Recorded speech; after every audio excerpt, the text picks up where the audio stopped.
हर इंसान खुश रहना चाहता है।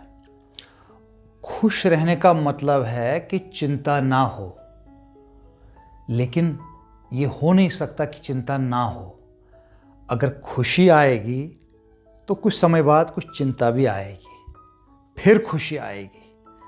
तो ये अदला बदली चलती रहती है। फ्यूचर की चिंता सबको लगी रहती है, क्योंकि हम सब फ्यूचर को लेकर इनसिक्योर फील करते हैं। तो ये चिंता तो लगी ही रहेगी। यही वजह है कि लगातार खुशी हमें नहीं मिल पाती। अब सवाल ये है कि क्यों कुछ लोग ज़्यादातर टाइम के लिए खुश होते हैं और जबकि कुछ लोग ज़्यादातर टाइम चिंता में रहते हैं, मतलब दुखी रहते हैं। इसके लिए उनके अंदर की प्रोग्रामिंग जिम्मेदार है। उसको आप नेचर भी कह सकते हो। हर किसी की नेचर अलग अलग होती है। तो ये जो नेचर है या जिसको प्रोग्रामिंग कहते हैं, इसी से ये तय होता है कि आप ज़्यादा टाइम खुश रहेंगे कि ज़्यादा टाइम दुखी रहेंगे, मतलब चिंता में रहेंगे। हमारी प्रोग्रामिंग ये भी तय करती है कि हम किस चीज़ को पसंद करेंगे और किस सिचुएशन को पसंद करेंगे।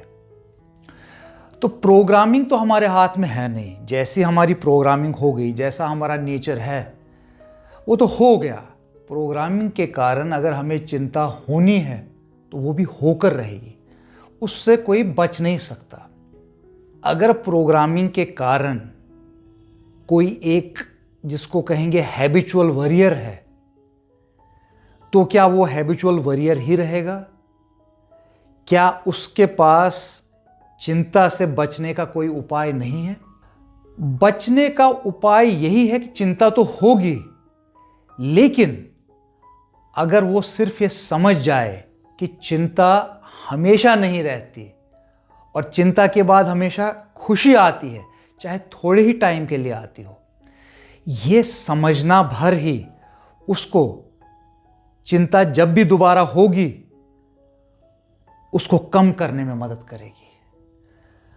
मतलब हम ये समझ जाएं कि चिंता और खुशी ही नहीं, इस दुनिया में जितनी चीज़ें हैं, कोई भी चीज़ परमानेंट नहीं है, कोई भी चीज़ हमेशा नहीं रहती। पेन और प्लेजर को ही ले लीजिए। पेन और प्लेजर भी लगातार प्रेजेंट नहीं रहते। अगर अभी पेन है तो थोड़ी देर के बाद प्लेजर होगा। हमें यही समझना है कि चीज़ें इम्परमानेंट हैं। इस चीज़ को हम जितना गहरा समझते जाएंगे, उतना ही हम चीज़ों को एक्सेप्ट करेंगे। चाहे वो चीज़ें हमें पसंद ना हो, हम इसलिए एक्सेप्ट करेंगे कि हमारे अंदर ये अंडरस्टैंडिंग होगी कि ये चीज़ भी या ये सिचुएशन भी परमानेंट नहीं है, टेम्पररी है, थोड़ी देर रहेगी फिर चली जाएगी। तो जब हम एक्सेप्ट करना सीखेंगे अंडरस्टैंडिंग की बेस पे, उससे क्या होगा, धीरे धीरे हमारे अंदर एक ऐसा माइंडसेट डेवलप होगा। मतलब हमारा ब्रेन जो पहले बहुत जल्दी रिएक्ट करता था, हमारे अंदर थॉट्स आते थे तो उनको पकड़ लेता था और लगातार एक विशियस साइकिल में फंस के चिंताओं को बहुत बड़ा कर देता था। अब भी हमारा ब्रेन रिएक्ट करेगा, लेकिन जो हमारे अंदर की अंडरस्टैंडिंग है, वो जो रिएक्शन है उसको कम कराएगा।